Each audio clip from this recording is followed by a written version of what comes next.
in at number one of the top one things we're not allowed to laugh about is the number of people who want to return their Ukrainian refugee in the manner that one might return, for example, a legging to Gymshark.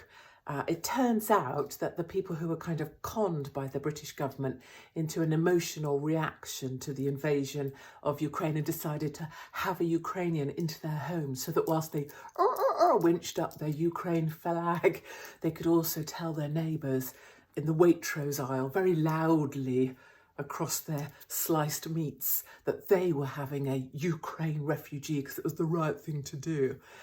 Well, it turns out having people live in your house full time that you don't really know is not that much fun. I mean, did these people never have like family Christmases where you had all your rellos under one roof and got really pissed off with your aunt that never bothered to make a cup of tea?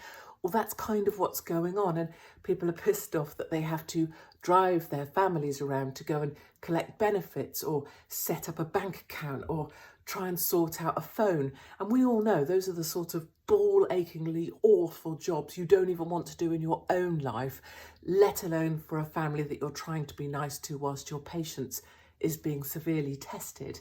It turns out many of these refugee families are also not really assisting at home so much, like owning teenagers. They just sort of do what the shit they want, eat a lot, and pretty much don't contribute at all. And that seems to be creating some tensions as well. And then finally, and I don't know if this is irony or what some people call karma, but because of the cost of living crisis, it's turning out to be quite expensive to have a whole bunch of people you don't know live in your home.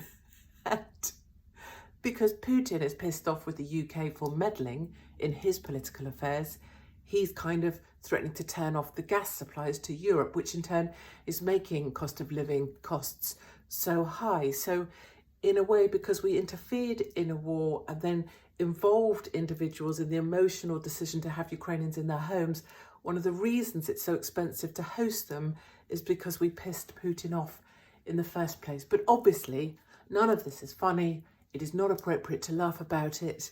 And we send our every sympathy to those do-gooder host families who absolutely wanted to tell everybody that would listen they were having a Ukrainian family in their home. And if you're now trying to give that person back, we wish you all the best with the online return.